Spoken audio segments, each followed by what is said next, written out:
Well, good morning, good afternoon, and good evening. Welcome back to the Thai Expat Daily Show. I'm your host, Kieran Mack, as always, and delighted that you are able to join us today once again.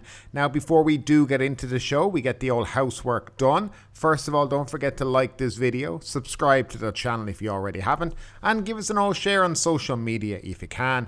Now, if you like listening to us on a podcast player, there's a link down below in the description that will take you to a website that shows all the various podcast players that we're available on. It's over 20 plus now, so if you like to do that, just subscribe to one of those feeds and you'll get us every time we are online. Sorry there was no show yesterday, but apparently I actually forgot that it was Valentine's Day, and you know what that means? It's the day of love. So that's when you have to do those things as a married man that you have to do for the wife to keep her happy, because a happy wife is a happy life. Apparently that's the saying anyway. But nevertheless, let's jump into today's show, and we have 4 news stories for you. And the first one is in relation to migrant workers. They're in the crosshairs for taking up Thai jobs. The Labour Minister has ordered the Department of Employment to swiftly enforce the law against the rising number of migrant workers taking up jobs reserved for Thai citizens. The move follows instructions by Prime Minister Patriotism to closely regulate foreign workers. From October last year to Monday, authorities raided 14,104 workplaces nationwide and found 600 migrant workers violated the reserved job rules. The minister has run checks on 196,000 migrant workers. Out of the 600 workers who had taken up restricted jobs, 264 were from Myanmar, 121 from Cambodia, 97 from Laos, 39 from Vietnam, 51 from India, and 28 from other countries. Now, actually, before we continue this story, 600 out of 194,000, I don't think we have much of a problem, really. I mean, at the end of the day, it's literally 0.3% of the migrant workers working in this country who are found to be illegal working. Hardly needs to get them in the crosshairs. But anyway, Mr. Suchart warned that migrant workers would be liable for a fine up to 50,000 baht for working without a proper work permit or engaging in restricted jobs. Employers will also be fined up to 100,000 baht for each migrant they employ for allowing them to break the 2017 law governing the management of foreign workers. If the migrants repeat the offence, their employee or employer will face up to a year in jail, a fine of 200,000 baht per migrant, or both.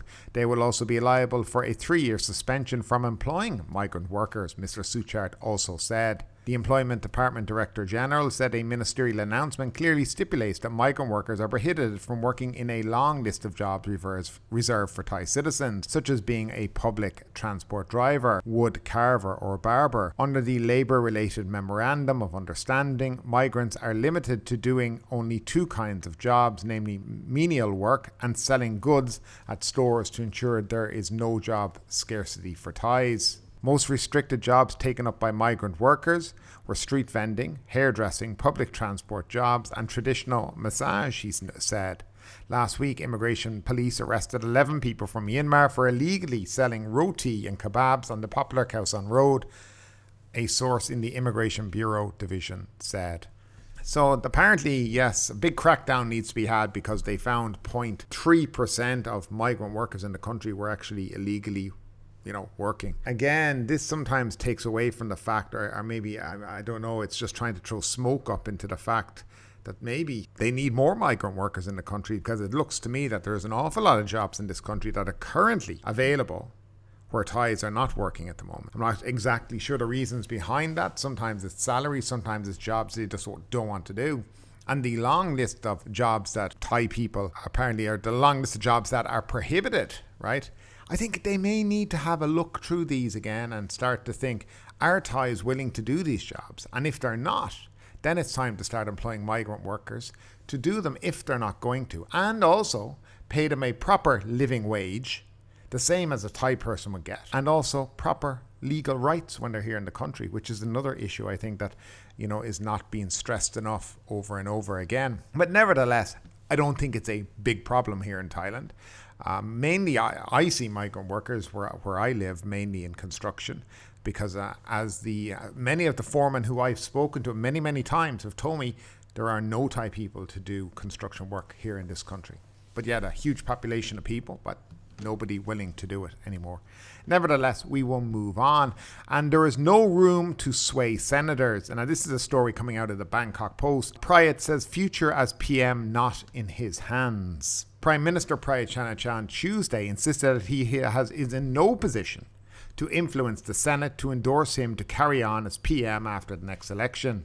He was speaking after some senators hinted that they would vote for him to return as Prime Minister for another term in the next election. Senator Wanchai Sornsari had said in a recent Facebook post that some senators, including himself, will not be voting for Pentong Tarn Ung-ing Shinawatra of the Pheu Party, who is expected to be nominated as the party's prime ministerial candidate in the upcoming election, even if Pheu win by a landslide victory.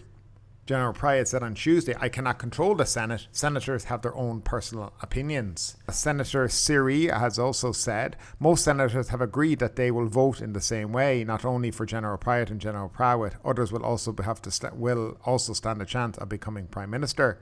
The Deputy Prime Minister and the Bumjai Thai Party leader, Anutin Charnvirakul, and that's the Health Minister for anybody wondering, said no one is above a popular mandate. Don't make predictions in advance, he said. The most important thing will happen after the poll. Parliamentarians must act in line with the people's mandate, Mr. Anutin said.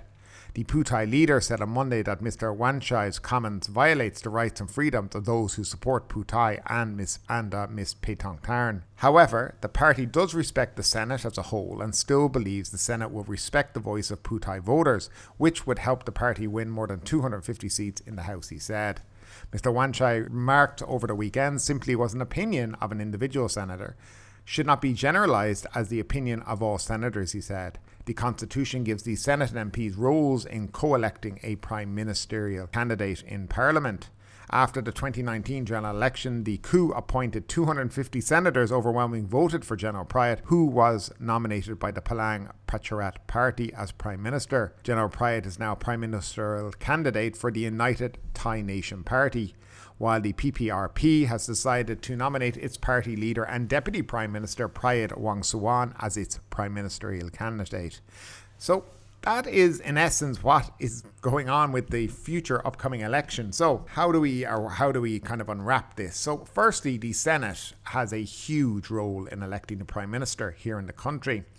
And in fact, they're responsible for Prime Minister Prayut Chan-o-cha being in power.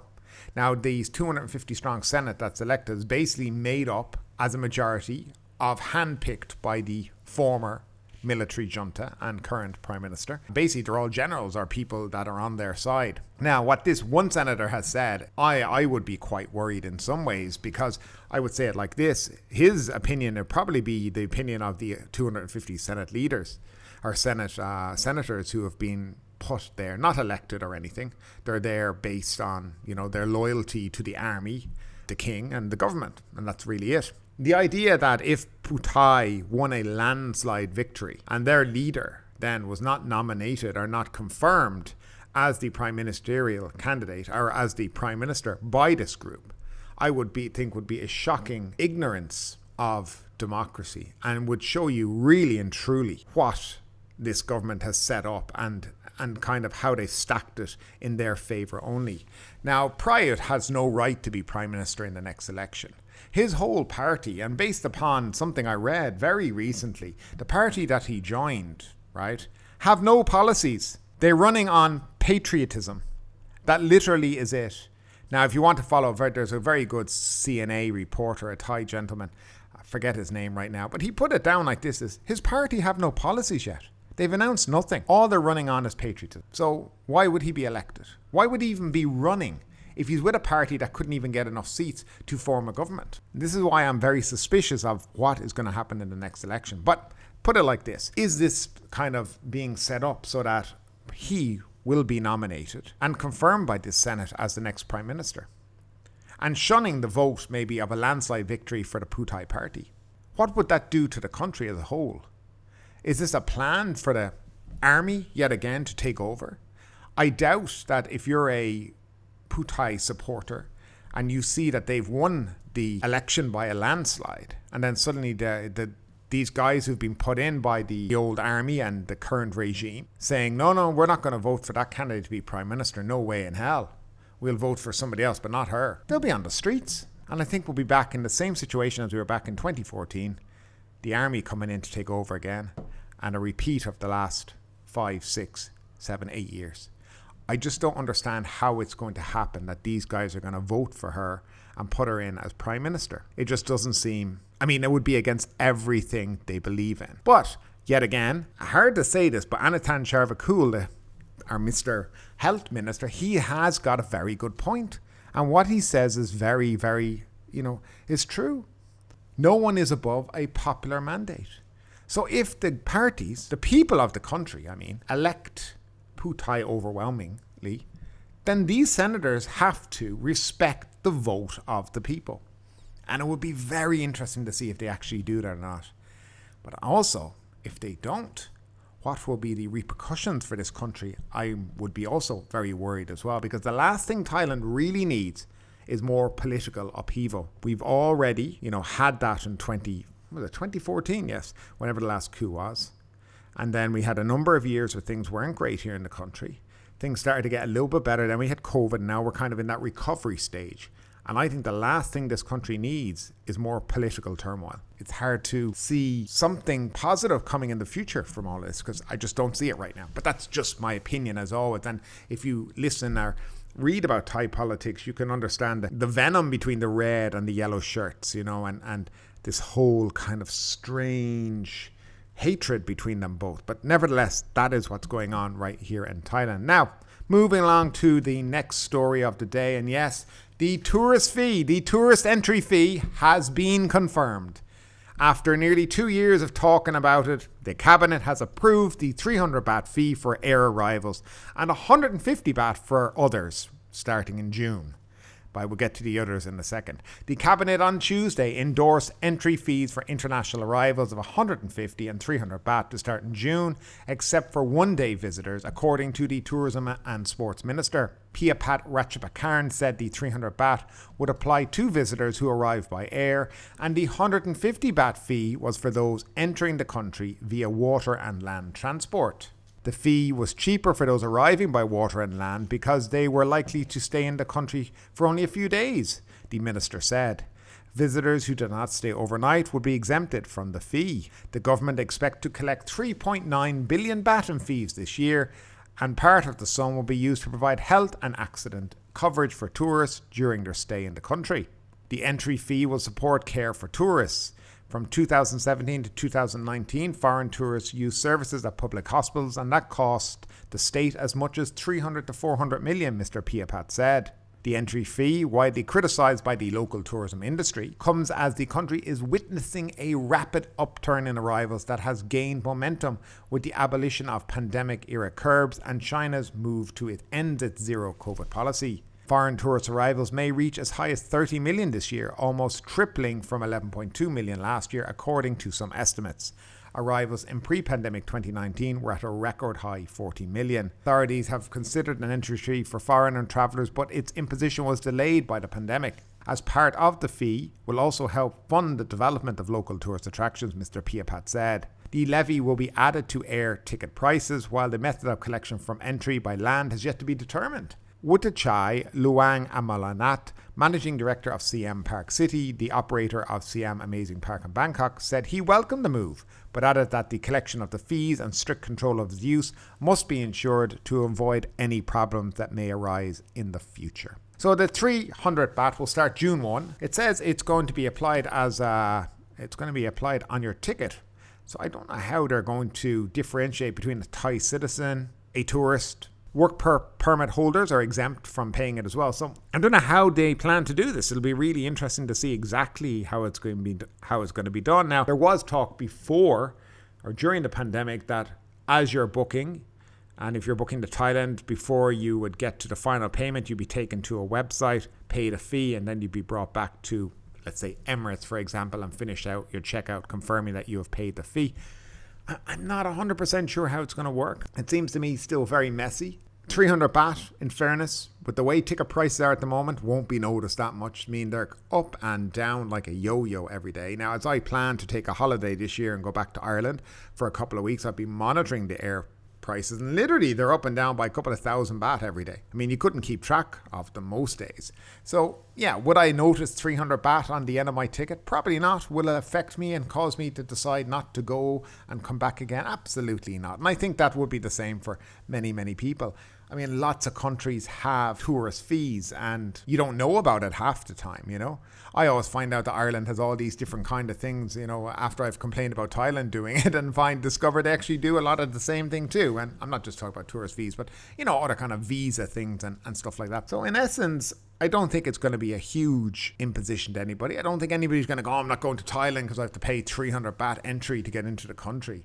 I mean, it costs more to get into a national park here, so there you go. But the thing will be this insurance for foreigners that they're talking about. No details have been released about it. So exactly what would be covered, how much would be covered, what kind of hospital do you have to go to, a private hospital, how it goes about, how do you prove that you've paid the fee? I guess by you being in the country, I guess you'd be proving that you've paid the fee.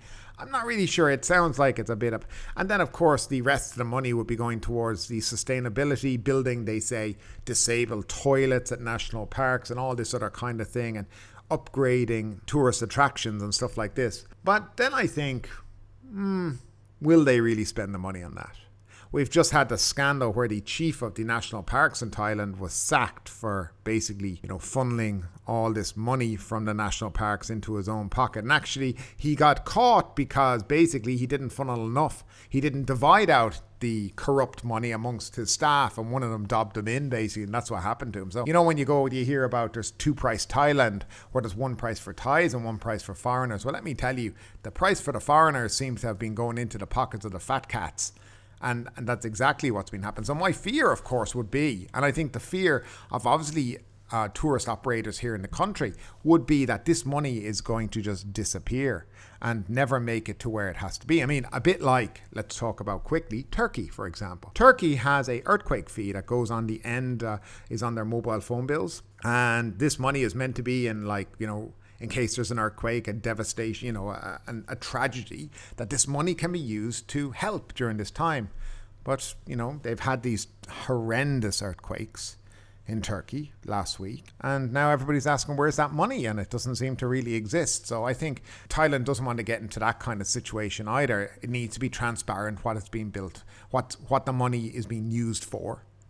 And I think if they do that, people would and see improvements in tourist attractions, you know, where you go into a national park or you go in somewhere and they have nice facilities, you know, not a hole in the ground and they're saying, there you go, that's what you get for your money around here. I think people will be fine with it. Though I have seen a lot of Thai people also complain about this as well, saying that they think it's going to put off tourists coming to Thailand. For me, I don't think. I think that's a bit of a nonsense. But I leave it up to you guys. What do you think? 300 baht going to make a difference to you? Is it going to put you off traveling to Thailand? Is it going to put you off going, let's say, home and coming back again? I'd love to know your opinion, as always, guys, down in that comment section. And the final story of today, Patong in Phuket, police warn of credit card thieves. Police are trying to track down a foreign man and his accomplice for stealing tourist credit cards to buy valuable items, including iPhones and gold jewelry. Police have issued a photo of the man with a description that he was of Asian appearance and usually wore a white cap and black sneakers and carried a black shoulder bag. What a description of a guy. Literally, I'm looking at the picture online right now, and their photo that they've issued is a guy with a white cap on, wearing a face mask, and he's got black runners and a black. I mean, seriously, this is how they think they're going to catch the guy. The man had presented stolen credit cards to buy items and usually presented a fake American passport as identification. He had bought 5 iPhones and gold jewelry worth more than 120,000 baht, police said. Police believe the man is part of a gang working together. The man would often arrive at a store just before it is about to close for the day in order to take advantage of staff wanting to rush so they could leave work. He would present a fake passport with the name and surname corresponding to the stolen credit cards, police said. Police issuing a warning for all store owners and especially department stores to beware of the man entering their store. The warning came in a notice marked and issued by Phuket Provincial Police on January 29th, but so far has only been issued publicly by Patong Police, alluding to where the man and his accomplices have been operating. Police urged store owners to have their staff check the signature on the back of any credit cards presented and to make sure the name in the passport and credit card presented match. They also suggested having the customer remove their face mask in order to confirm the true appearance of the persons presenting the credit card. I mean, first they want you to wear a mask, then they don't want you. Half the time when you go into a shop, the staff put on their masks when they see foreigners. So I don't know, now we have to take them off again. Police also asked staff to have the customer show the SMS sent to their phone confirming the transaction to be conducted, and that is not the case for many foreign credit cards. Police also asked staff to ask the customer where they were staying so the staff could confirm by calling the accommodation venue. And this is all a nonsense. So you have to tell them now. So when you go into a shop, right, if you happen to be wearing a white baseball cap by accident, you're going to have to go in and give them basically where are you staying, what's your telephone number, show us the transaction number, the text message to your phone. That not all foreign cards do it like that. And I obviously these police have not been versed in how international Visa cards work. Thai credit cards work some ways a bit like that, but certainly not international as such. Again, very vague. They don't say where they've ripped off, what shops they've ripped off, what areas have they been working. The only thing they have a picture of is a guy, but you can't even tell who he is. Wonderful stuff. It makes you wonder, do they really know who he is? And they've known this information for 2.5 weeks before releasing it to the public and shop owners. Again, excellent detective work, I reckon, there. But guys, there it is. That's the news today. As always, it's been my pleasure to bring you today's show and 4 of the top news stories making its way around Thailand. Once again, don't forget to like the video, subscribe to the channel, and we will see you in a couple of days. Thanks for tuning in. Have a great day and stay safe as always.